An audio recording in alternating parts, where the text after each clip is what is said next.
1. I was a 6-year-old girl, moving day. My father, a Navy veteran, had been relocated to Honolulu, Hawaii. A relatively safe place for kids, where most cases of any type happened in sun's shadow or in dim light of the moon. My childish imagination pictured streets covered in sand, shells decorating the walls of shops and houses, water flowing from open windows and doors as the houses were filled with water. I thought of people growing gills and scales, itching across their backs. I thought of school being shared with starfish and dolphins, and our teachers were sharks and plankton. It sounded beautiful to the child me, a truly magical place. Even when I look back at how I imagined it would be like, I wish it was. Time forward to 3 months later. It has been a month since my family and I moved into a neighborhood that houses families that work for the Navy. Hell, my sister and I even went to a school for military families, in which my mum had gotten a job as a cashier. I was outside, like usual, by myself, messing around with a box full of torn-up palm leaves and plumeria lay flowers that I had picked from the tree in my front yard. My mom was inside, watching Chopped, a cooking show that I would frequently watch with her, and my sister was down a couple blocks, playing inside with her new friends. As for my dad, he was across the sea on military duty. I remember it was mid-morning, the sun shining brightly above me with clouds here and there. Yet no one was really out. I saw a few cars pass by near the mailboxes, but that was it. I was sitting in the middle of the grass, next to a plumeria lay tree, just 30 or so feet from my front door. It was the type of house you could enter from the garage, which leads straight into the kitchen. Then down the hall is the front door, to the left stairs and the living room, and to the right the dining room. Upstairs was 3 bathrooms, 3 bedrooms. All of this is important later on in the story. Cars kept passing, and I kept watching. I was always fascinated with cars. And as such, when a silver van pulled up next to the mailboxes, the windows heavily tinted, I kept watching the van, as a woman in her early 20s opened the passenger side and got out. She was decent looking, red camisole and blue jeans. The thing that struck me as odd was that she had no shoes or socks. Yes, I knew people didn't need to wear shoes everywhere and every day, but even I wore shoes that day. The ground was blazing hot, and even the grass was blazing hot. My 6-year-old mind just thought she was getting her mail, so I looked away and backed down at my torn-up palm leaves. I was tearing off each individual leaf when I felt a tap on my head. On instinct, I ducked my head and turned my body around to see the woman 3 feet away from me, smiling at me with a row of pearly whites. "I see you like flowers," she said. Her voice sounded childish, like she was talking to a baby and not a 6-year-old. When I look back at it now, I never realized just how forceful her voice was, and how it sounded as though she had done it hundreds of times. I wasn't at all scared. And I was taught to be polite, so I just shook my head. Yes. Her smile looked almost like a demonic happy, but my 6-year-old self was always over-exaggerating the real thing. But was I really? "Would you like to come see my garden, sweetie?" She sounded so sincere. I remember so clearly that I was about to say yes when I heard a little voice in my head scream no. A red flag went off in my head, and I mumbled a quiet and nervous "no, but thank you." I remember how her smile dropped, like a domino, so quick and easily, like her smile wasn't even an actual smile. It scared me. "Would you like to repeat that?" She seemed to scold me, looking at me with a face that I can only explain as emotionless. I gathered up the small courage I had and firmly said, "No, thank you." She sneered, then placed her hands around my wrist. "I know you will love it there." She then tugged me forward and started fast walking towards the van. I whimpered at the pain in my wrist and pulled towards me as roughly and as hard as I could. She just kept walking. Red flags were going off, fear replaced with horror. I had a waterfall coming from my eyes and whispers and silent unheard stops coming out of my mouth. She just kept walking, making no sound but the sound of my whimpers and shoes being dragged on the grass. She wore no shoes, just so she could be silent to get towards me. She and whoever else was in the car had planned this whole thing out. I was a smart kid for a 6-year-old, and my mom had placed me and my sister in karate at a young age to teach us self-defense. My dad has also taught us self-defense and how to get out of someone's grip, so my 6-year-old mind, by some miracle, recalled my dad's demonstration on how to twist your arm and pull to get out of a tight grip. I twisted my arm towards her body and shoved my arm towards me, and like a miracle my arm tore out of her grip. The woman stood in shock. Before trying to grab my wrist again, I stumbled back, fear in my eyes. I couldn't scream or anything. My throat was sore and dry. I couldn't make out a word. I was too scared. So I pivoted and ran towards my house, as fast as my skinny little legs could carry me. I couldn't tell if the crazy bitch was behind me or not. I couldn't hear her, and I was too scared to look behind me. I was about 20 or so feet from the door when the woman grabbed a hold of my hair.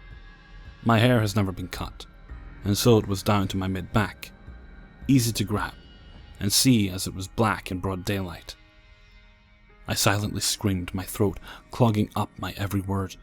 My fear at this point was overdrawn to the point my teeth were chattering and I was shaking so badly. The woman had to grab a whole handful of my hair to pull me along with her. I could barely see what was happening, but I could feel it all, and at this point, I could hear the woman's ragged breath and growls deep in her throat. She was mumbling to herself words I couldn't understand. I finally couldn't take the force of the pain. My legs were scratched from the pulling, my wrist bruised, and my head pounding. I opened my mouth and let a scream. Nothing. You could hear nothing but whistle of air from my throat. At this point, I thrashed and practically tore the hair from my scalp as I ran forward. I was once again out of her grip and running straight towards my door. By another miracle, I made it 10 feet away from the door, in which I was right in front of my living room window. I knew the door was locked, as we lock it no matter what. So I pounded on the window, crying, silently screaming for my mom. She wasn't in the living room, but in the kitchen. And as I could see her head peek around the corner, the woman wrapped her hand around my mouth and chest. She lifted me up and started bolting towards the van. I bit her hand, licked it, kicked, punched, wrestled in her arms. But she just kept running. And that's when I heard my mother. I have never heard her scream so loudly in my life than she did that day. She sounded like she was going to skin the woman alive. Even to this day, I could still hear my mom scream every time I looked back at this horrifying memory. How broken she sounded, like she was being killed or watching her child be taken away. And that was happening right in front of her. My mom screamed terrified the woman as she jumped and threw me to the grass. I balled up, finally letting out a scream of pure, solid pain. The rest was fuzzy. I could hear footsteps rushing towards me and the screech of tires. I remember seeing my mother's face. She smiled the most biggest smile I had ever seen. Her eyes were red with tears. The next thing I know, I'm talking to the police, shaking on my mom's lap. They never caught the woman. My description was too bland and matched up for many people. The van was found hours after the first search, left on the side of the road. They found duffel bags, ropes, a muzzle, and condoms in the back, just scattered. I was traumatized for years. I feared every car that passed that mailbox.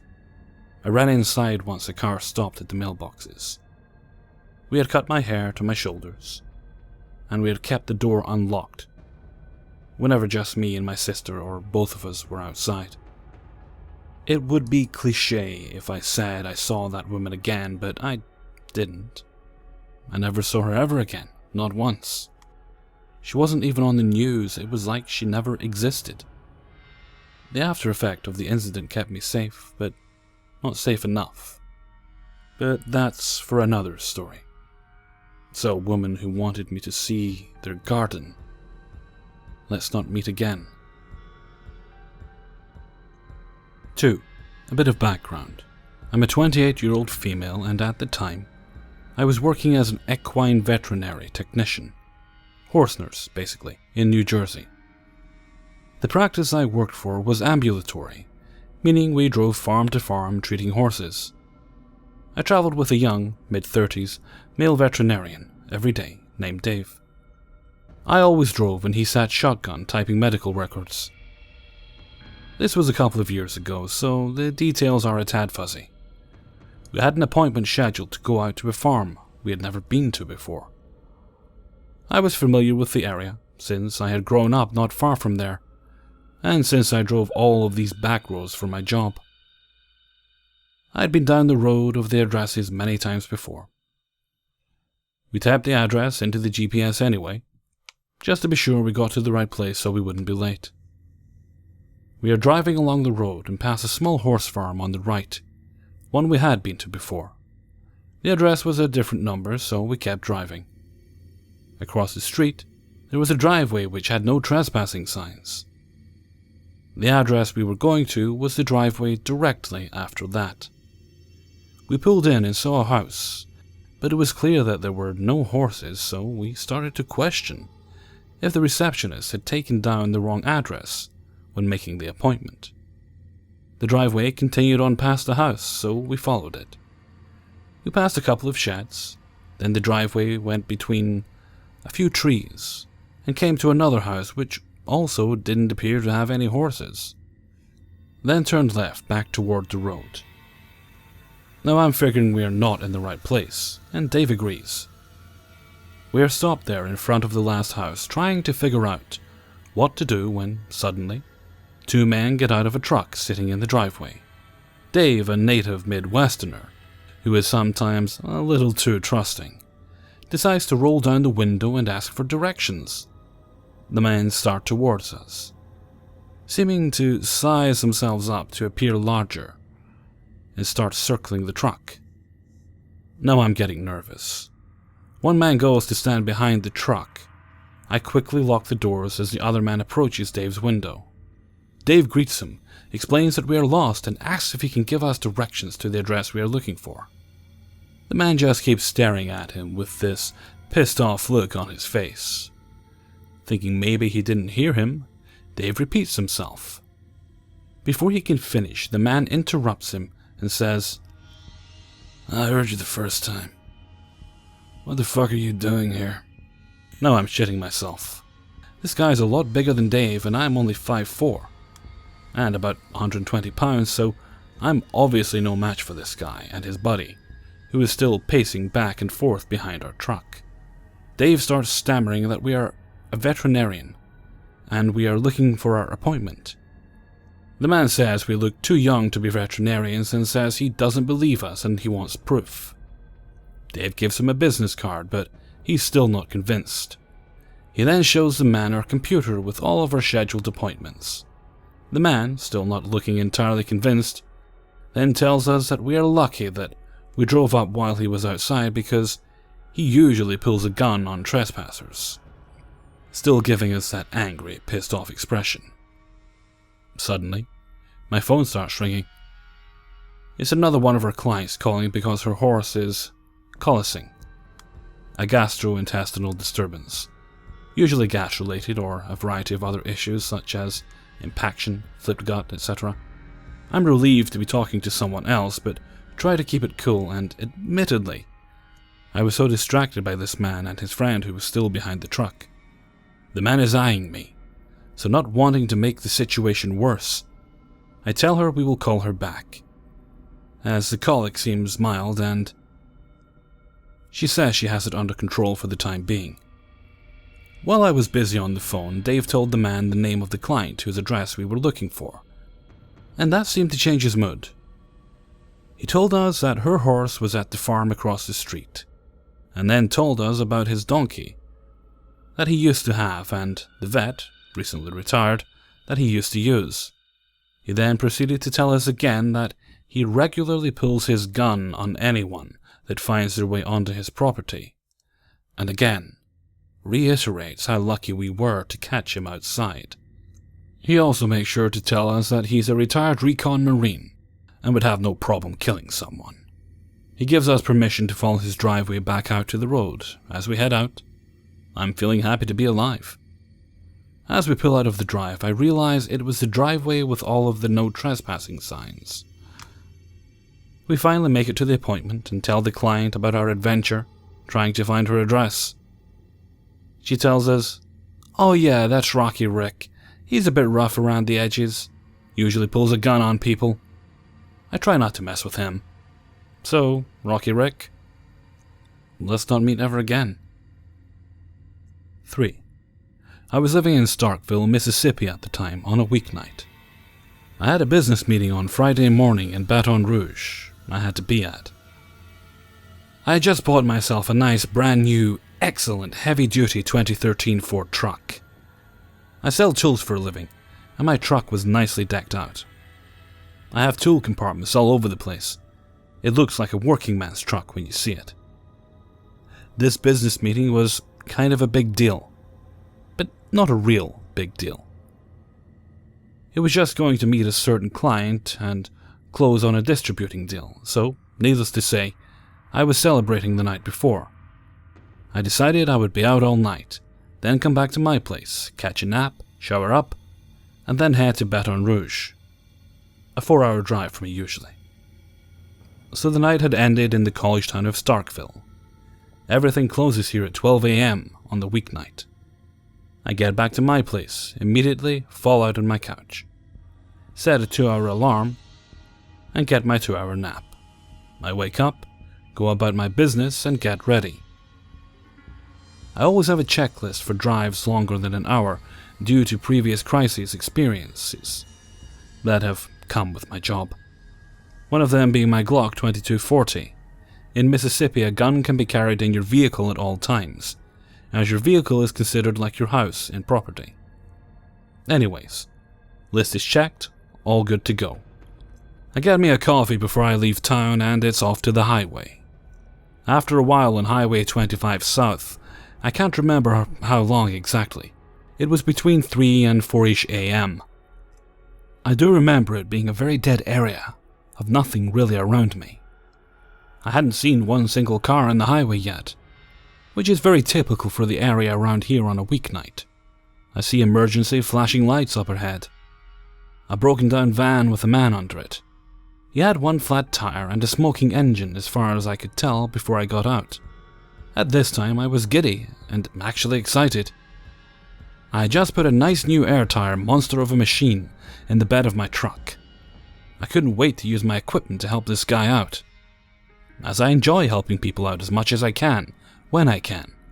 Before I got out, I made sure I got my gun out of the back seat, made sure it was hot and ready for use. Then as I got out, I put it in the back of my shirt tail, in the back of my pants firmly. I got out and got close to him, where he could hear me. I asked him the usual, "What seems to be the problem, sir?" He came out under the vehicle, with a wheeled brace removal and a long pipe. I thought this was kinda odd, so I distanced myself a bit as he came out from under. He was Mexican and his English was very poor. He said, broke, and then pointed underneath the vehicle as for me to get under and take a look. I shook my head no, then raised my hand and told him, while pointing out, I was going to go around the vehicle and inspect it just in case for any other damage I haven't seen. I was about to tell him that his problem didn't seem like it was under the vehicle, but I was trying to get this done in a sense of urgency type pace. The man just kind of nodded after I explained what I was about to do. The whole time I was looking down at the vehicle, not looking in it. I was looking for more signs of damage. When I got to the front hood of the car, the lights went on very bright. Someone else was in the vehicle. I was initially kind of blinded and kind of yelled out, "Hey, what are you doing, man? Lol." But the guy that nodded was still at the end of the vehicle, yelling at others in the distance. After I backed away a few yards, I could see about 10 people coming after me from the side of the highway. They all had weapons of sorts. I remember seeing a few bats and chains. The person that turned on the lights had gotten out, and the guy gave him the pipe. I felt my heart drop for a moment. It felt scary and surreal. Then the instant panic and fear I felt turned to rage and adrenaline. As that switch that gets turned on, a few of you might know, when you are about to die, and you don't want to. The time I felt all this seemed like forever, but was only a brief 30 or 40 seconds. I then reached for my Glock behind me and fired 2 warning shots in the air. All of them immediately started running away back to where they came from. The 2 that were closest to me were hightailing it out as well. As I moved to my truck, slowly and firmly, both hands on the gun in a defensive position, I got to my truck and got out of there so fast, you would have thought I was in a raptor. I was shaking afterwards for a few minutes and learned my lesson. Never help anyone on the highway after dark, unless you know them, or bad weather has passed through or is passing through. Hey everyone, Hellfreezer here, and thank you very much for listening to episode 81. Well, that's the madness of last week over and done with now. I can start trying to get back into a regular schedule. I'm gonna go record Monday's video after this. I usually try and get Sunday and Monday recorded together, which means I can kind of clear one of those days so I can go run errands, pay bills, exciting stuff like that. Okay, so episode 82 awaits, so I'm gonna run off and start work on that. So until next time, thank you very much for listening, and take very good care of yourselves.